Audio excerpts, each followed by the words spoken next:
My AA. Mostly dry tonight with clear spells, but some mist or drizzle is possible over the southwest. Lowest temperatures 2 to 9 degrees. And now you're up to date on News Talk. Off the ball. This is News Talk.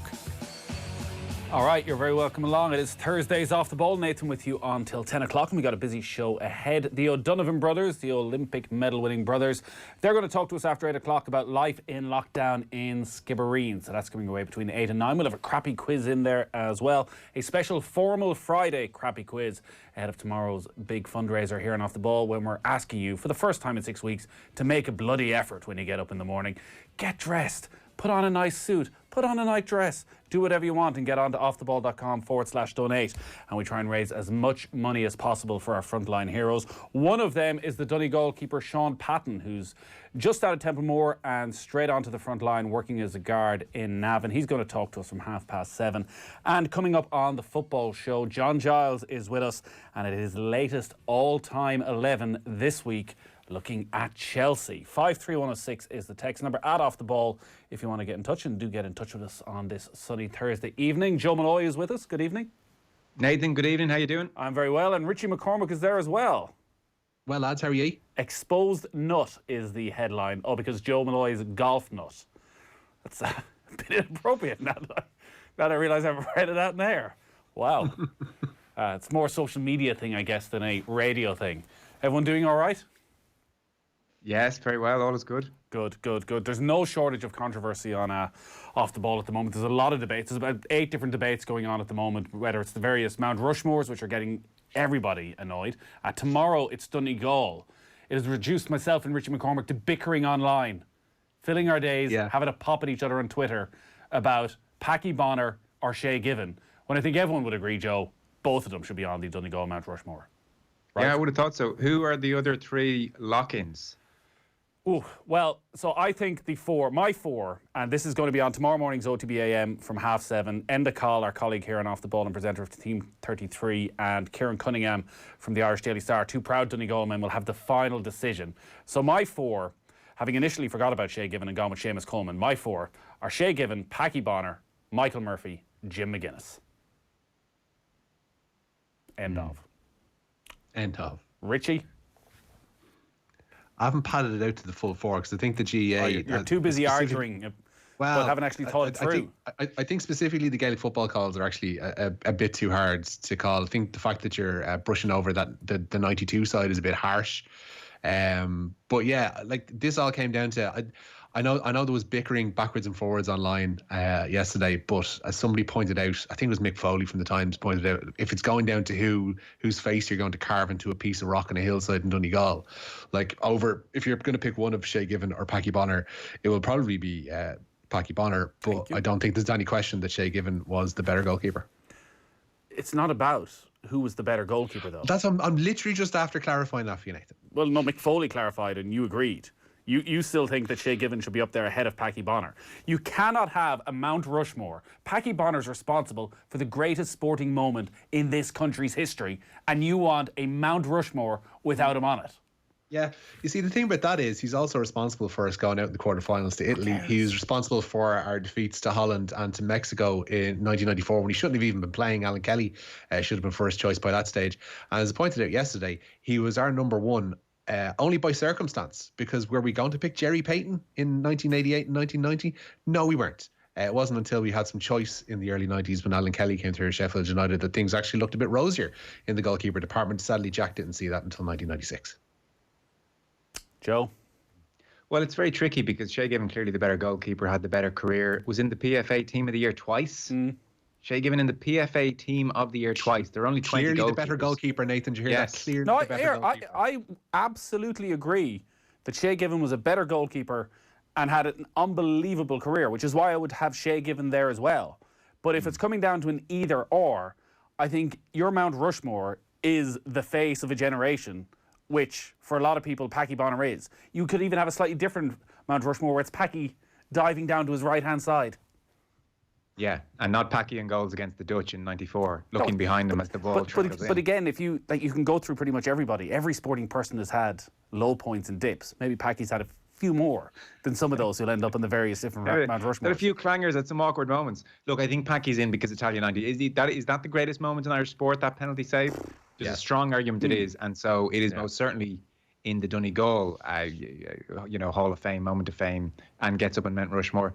I think Shea gets in as well. I feel very strange leaving Seamus Coleman off, because again, if we're talking about Mount Rushmore as about more than just the player or the athlete that you were, Coleman, Republic of Ireland captain, incredibly popular, thoroughly decent fella, makes a strong argument, and he's had a hell of a career as well. And he's just. But then I even don't like leaving McAniff off. But I can't. If I think Donegal sport, I think Jim McGuinness, and I probably do think Michael Murphy. Like, it's a GAA and soccer football county. It's that for. I wouldn't be far off, Nathan. I know some people mentioned Dave Gallagher, who went, captained the All Blacks. Might have been the first captain, but it was back in 1905. Now, he left Donegal when he was, I don't know what age. He is not quintessentially of Donegal sport, and it's a lovely link and everything. But I might actually go with Packy, Shea, Michael Murphy, Jim McGuinness, and feel a touch sorry for Seamus Coleman and Brian McAniff. I think Dave Gallagher is a great story, and I'm sure the lads will talk about it tomorrow in his role in sort of the invention of the All Blacks. But if this was to actually happen and there was to be a Mount Rushmore carved in the hills of Donegal, I think a lot of Donegal people would arrive there and look at Dave Gallagher and go, "Who's that guy?" Correct. Which and the whole point is it's instantly iconic, recognisable. It's a representation of the county sporting heritage. If you had said to me before all this started and we were doing Mount Rushmore, where is Dave Gallagher from? I would have said Ireland. Donegal, I wouldn't have been too sure. Maybe in Donegal, to be fair, you wouldn't have been wrong, Joe. That's yeah.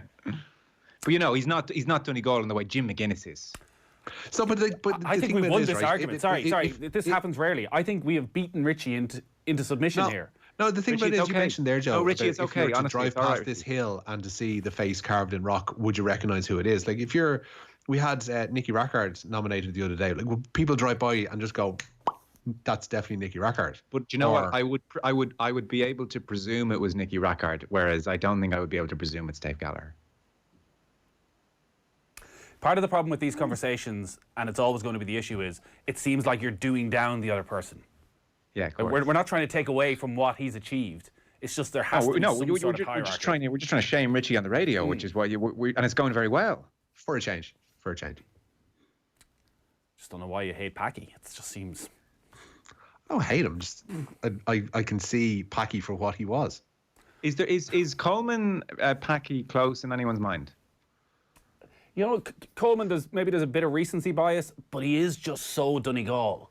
And like the fact that he constantly talks about the second he retires, he's going to move back to Donegal. Like it's such a part of him, but maybe even more so than Shea.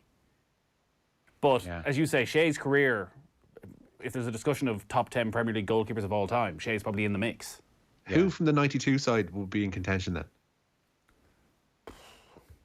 Because that seems like one of the most combined communal efforts that I can think of in terms of winning an All-Ireland and getting a Sam Maguire over the line. Like, that team was very much a team. Can you single out one or two or three individuals from that side? You'd sort of lean towards McAniff because effectively he was the manager of the county for I don't know how many years. He just is the kind of the face of football at that time. So probably McAniff could feel hard done by. Martin has texted in, yeah, but in 100 years, who the hell is going to recognise Packy Bonner? The good folks of the early 1900s would maybe recognise Dave Gallagher, but they wouldn't know Packy from Adam. That's true. We're really tying ourselves up in knots now.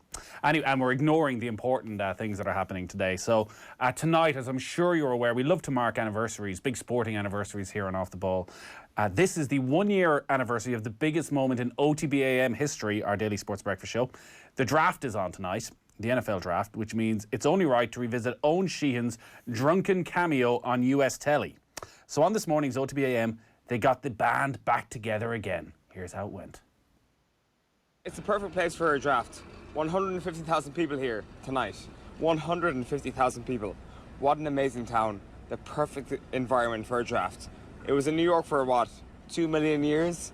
And now they finally came to Nashville. That's our Uber right there. Would you like to see him stay here? Yes, of course. This place is the perfect place for the NFL draft. Every pick got a cheer, except for Roger Goodell. I couldn't tell if they might have had too much to drink or if they were trying to talk with an accent, pretending like they were Ireland. Sure enough, they actually were from Ireland. So, Brent, I'm just going to jump in, man, because I want to let everybody know that Eoin Sheehan has no idea this is about to happen, and I'm just about to admit him to the call. We've set him up here. He doesn't know we're doing this, so you can welcome Eoin to the call right now. Give him maybe 10 seconds to log in here. Let's see what happens. Like I said, he might not recognize me. It was early morning and his beard's gone. So, yeah, hey, how you doing? Do you recognize this guy? I grew my beard out to look like you a little bit. We're bringing you back to Nashville. Very similar. Oh, how's it Do going? you know who this guy is? Oh, it's Brett Romando. What's the crack? What is the crack? What is it? 1 year on? This time last year, we were talking about 4 a.m. in the morning. It was quite a time. You're a Nashville legend now. Oh my God. How are you getting on? Who was with you? It was my friend Jason. He's actually moved to the United States of America now. He bought the entire company, basically, I think is what the phrase is. He lives in New York. He's actually home during the COVID crisis. Oh, there he is. we had to cut his part out just to make it careful on TV. But there's the Uber This guy. is so weird. What Hey, the hell Jason. is this? How you doing, man? Is this a dream or what's the story like? Is this? We just wanted to have you relive the Broadway experience, as we call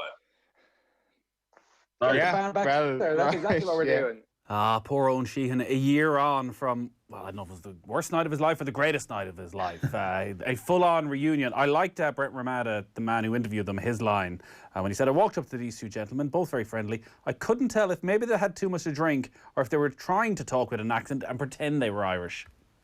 Yeah. I mean, I'll give you a clue, Brad. They'd had too much to drink. It was the most clear case of that I've ever seen. Owen obviously put himself front and centre, but it's his mate who had the starring role. Like that's our Uber. Yeah. Completely oblivious to the fact that they're on camera. It's amazing. I still remember the joyous moment sitting in the office this day last year when somebody tweeted us going, have you guys seen this? I was like, oh no, this can't be happening. This cannot be happening. This is the greatest thing I've ever seen. And Owen is asleep in bed as this is going viral. It's just glorious. Like there's hangovers, there's waking up, rolling over in the bed, switching on your phone. Oh, what? Oh, can you imagine? Can you imagine that moment? And the fear of how bad it could have been. It was actually quite funny. Well, It could have been a lot exactly. worse. Because he was saying he checked his Twitter and, you had that notification where it was, you have notifications, and it didn't say how many, it just said plus 50. And that's your first point where you're like, I was drinking last night, I have plus 50 notifications, I'm not sure why. As you press that refresh screen, you don't know what's waiting. Adrian has been in touch, he says, I scored a penalty against Packy Bonner when Celtic came over to play a friendly against Sligo. I was 8, left him for dead. Bang average. He was overrated. Bang average. I told you. You want to put him on the side of rock in Donegal? Come on, catch yourselves on. 1992 contenders, other contenders from McAniff, Martin McHugh, Anthony Molloy, and please say Boner instead of Bonner. Well, you've just said both. I think McAniff, again, is more the face of that team than the players. All right, we've got through a bit there. Keep the text coming in. I'm sure there's going to be a lot of angry Donegal folk by the end of this over the next couple of days. Where are you starting, Richie? We'll start with interim FAI CEO Niall Quinn, who hopes FIFA can come to the aid of associations in financial peril during the financial crisis, or during the COVID-19 crisis, I should say, namely the FAI. It's unlikely that the SSE Electricity League will resume before September. Cork City, St Pat's and Sligo Rovers have all been forced to temporarily lay off players and coaching staff, and Quinn is hopeful World Football's governing body can ease the financial burden. And he's also looked at streaming all games when the league does resume behind a paywall. That's technically in a really good position, so that can happen if that's where we believe the clubs can go. We look at a financial audit there and find out exactly what would be required from streaming to make it feasible. And there's also now at the moment a possibility of a contribution from FIFA. So I think UEFA have been very good to us. I think the government have been very good to us. So, you know, we wouldn't refuse anything. But, you know, I think the announcement from FIFA that they were willing to contribute and, you know, they've expressed a public willingness to assist associations hit hard in the current pandemic. And we're looking at that as well, trying to put that together with a potential streaming revenue and say to clubs, this is what it all adds up to, and it's up to you now at this point where you want to go. So I think it's trying to inform the clubs of everything that's out there. We'll get to the bottom of it all pretty soon, and we want to be ready for that so that if there's an announcement on May the 5th, that we've performed diligently in giving the clubs that informed opinion of whether they should come back or not. And we would hope by May the 5th to be able to put numbers in place there as to what revenue streams would look like from online streaming, and also, you know, what contributions could be made from FIFA. I guess that's all they can really do, is put themselves in a position come May the 5th that if there is to be some sort of a resumption and football can come back and money is available, that they're there ready to take advantage of it. But also they've got to be prepared for the worst here, that it may not simply be possible or feasible more than anything for the League of Ireland to come back this year. Yeah, it's very possible. I think it's really good they're investigating things. Sorry, Rich, go on ahead. Go on ahead, yeah. I was just going to say it's definitely positive that they're doing smart things like investigating the possibility of streaming revenue. I mean, especially if games don't happen elsewhere, people will be hungry for football. There might even be an element in this country in particular of, well, if it's not overly priced, and obviously people are suffering economic hardship at the moment, but they still might feel it's a way of supporting the league and throw a few quid there to watch games. I don't really know how it would impinge on their other broadcasting contracts. So I think that's positive. Like, you do get a sense that people in the hierarchy at the FAI at the moment are thinking smarter and thinking smart. That's a good example of it.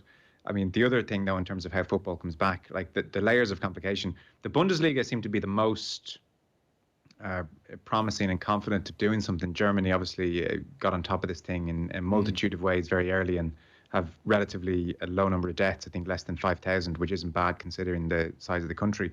But even some of the measures the footballers will have to do there include washing their own jerseys.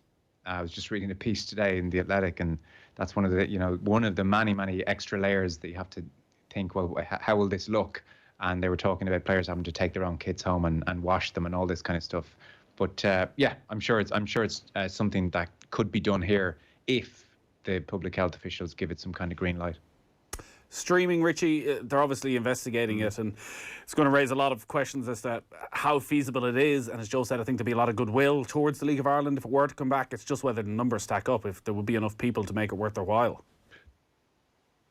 Feasibility is actually pretty doable, I would imagine, when you consider that agreement is still in place whereby the games have been streamed online for a betting company overseas for the past while now. You're able to come across those streams fairly handily if you go very look for low them. quality stream. Very, very low quality. Now, if they're actually able to up streaming quality of that, then they could find themselves in a position whereby they are able to sell it to fans, because the appetite for football, as you say, is going to be massive. They will have and do have, obviously, rights deals for television, both with Air and with RTE, but they don't pay anything. Now, you've got a situation whereby football may resume in June. More likely, September looks like a more realistic date, and then that might stretch to December or possibly into February, depending on how many games they play. These are all some of the options they discussed yesterday. If you've got, 5 games on in the Premier Division, another 4 in First Division, only one of them can be televised, no fans can get into any of the stadiums, then you've immediately got yourself a ready-made audience who'd be more than willing, I'd imagine, circumstances permitting, to put their hands in their pockets and help out the local clubs. I mean, there are initiatives out there at the moment whereby clubs are producing programs still for matches that aren't happening, or have initiatives online where you can purchase different bits and pieces of match paraphernalia. But this would actually be a direct and a very visible way of getting people to be aware of the product again and to pay for it. It had to be the exact moment I criticised the quality of the League of Ireland stream that your stream started to break up a little bit there, Richie. By the way, if that trip down Eoin Sheehan's memory lane has put you in the mood for this year's draft, make sure to tune into our American football show, The Snap, tomorrow from 1 o'clock on our social channels. Ger, Ronan and Cian Fahey will be reviewing the first round of the NFL draft. It's happening in the early hours of tomorrow morning. And if you haven't already, be sure to sign up to our American football newsletter, OTB Club Gridiron. It's got all the latest American football news, podcast and video. You can subscribe at offtheball.com/Club Gridiron and enjoy all that OTB Club Gridiron has to offer. What else you got, Richie? Who put my Shire on as exposing up, by the way? That's a real worry on the Off the Ball live stream. Thank you for that. UEFA has urged its member nations to explore all possible options to see their seasons completed. However, they've outlined a number of criteria for European qualification should leagues be terminated early due to COVID-19. Belgium and the Netherlands have already called their seasons to a halt, but UEFA's statement today effectively prevents an association from voiding its season. It's hard to keep up, Joe. It seems every 24 hours that UEFA are flip-flopping around as to whether seasons need to be finished or whether actually they'll allow them to just wrap up and void a season if needs be. I guess ultimately they just want the Champions League, the latter stages of that, to be in a position to be completed and get all next season's European fixtures done as well, so they keep their money rolling. Yeah, UEFA want August. They've looked at everything going on and they've sat down amongst themselves and what's possible here and what's doable. And that is one issue that they have decided on very firmly. UEFA want August. They want to finish the Champions League. Frankly, I have no issue with that whatsoever. I would much rather watch the finishing stages of the Champions League than the Eredivisie play out. Harsh on the Eredivisie. Harsh. I think we can generally agree. Let's get Alan Pardew on the line. They're in a relegation battle, are they? ADO Den Haag, yeah, they're 4 points clear of Valvik, so they actually have a stake in this one. But like Joe says, the qualification actually for the European competitions is actually going to be very it's going to be tricky. I think UEFA today have set the table for playoffs to be played for pertinent positions in specific leagues. Like Spain is one of them at the moment, whereby the Spanish Federation, who are separate from La Liga, said that European placings could be determined by the actual placings in the league at the moment. There's only goal difference separating Real Sociedad in fourth from Getafe in fifth, and Getafe have already kicked up a stink about the possibility of this going ahead. So what you could have now is the other three sides qualifying for the Champions League, and then you'll have a playoff between Getafe and Real Sociedad. Similarly, there's no champions decided in the Eredivisie, only goal difference separates AZ and Ajax. So again, there will be multitude of these situations around Europe that will need deciding. And again, Scotland and Belgium are the ones that put pressure on UEFA to come up with this statement and this outline today for what might happen for European qualification. So you can expect a major decision from Scotland in the next week or so as well. Sport is in a state of flux, Richie, but at least there's one constant, and that is the brilliant output from the team at Golf Weekly. Oh, God. Did you not do this yesterday? We did it yesterday. We did, with Conor Moore, an hour with the rather brilliant Conor Moore yesterday. And then we did another hour today. Christ, just ourselves. How? Shooting the breeze. How? Talking golf. Talking shite. No, talking golf. Yeah. People really like it. It's going really well, well, a few Richie. things to talk about. And then Fionn Davenport did a very comprehensive review of the new Tiger Woods book. Michael Bamberger has written that. It seems to be very good. Bamberger has focused on, the new Tiger Woods that we're seeing. He's dug in to see if it's real or if it's a bit more cynical and self-conscious. And without giving the entire thing away? I think Bamberger's cautiously optimistic that you're seeing somebody who's had some kind of spiritual, emotional awakening. But nobody can be sure just yet. Run us through a couple more stories, Richie. Yeah, Republic of Ireland manager Vera Pauw says it's good to have clarity on the dates of the Women's European Championships. The tournament was due to be hosted by England next year, but it'll be held in July of 2022 instead. Ireland currently sit top of their qualifying group with 3 games to play. Meanwhile, UEFA, in their infinite wisdom, have decided that Euro 2020 will still be called Euro 2020, even though it's been moved to 2021. It makes sense in a way in that otherwise branding costs a lot of money. Yeah, there's loads of stuff would have been sent to the dump essentially, and it's like, do you know what? It's actually a sensible decision. You can't really argue with them on this one. Yeah, fair enough. What else? Tottenham's Eric Dyer has been charged with misconduct by the Football Association. It's after he climbed into the stands to confront a fan following their FA Cup 5th round game with Norwich last month. Seems like last year. Dyer has until the 8th of May to provide a response. Meanwhile, Tottenham have announced that Jose Mourinho is going to be helping pick produce from its kitchen garden and deliver them to Tottenham Hotspur Stadium, where they'll be distributed to the most in need by the local Haringey Council. God, that Eric Dyer, it's like it never happened. We have John Giles coming up, which was streamed live earlier. He mentioned Billy Gilmore. I was like, God, remember when Billy Gilmore was the next big thing? Billy Gilmore's going to be 24 by the time we see him play again. It's just so bloody depressing. Eric Dyer's unlucky. He's not going to get the GEA-style 3-month suspension where he'll get away with it. He's going to be yeah, he's probably not going to play football for quite a while. We're very tight on time, JP tells me. Richie, Joe, mind yourselves. We'll talk to you soon. All right, see you lads. John Giles is coming on your way after 9 o'clock. But up next, it is Sean Patton, the Donegal goalkeeper.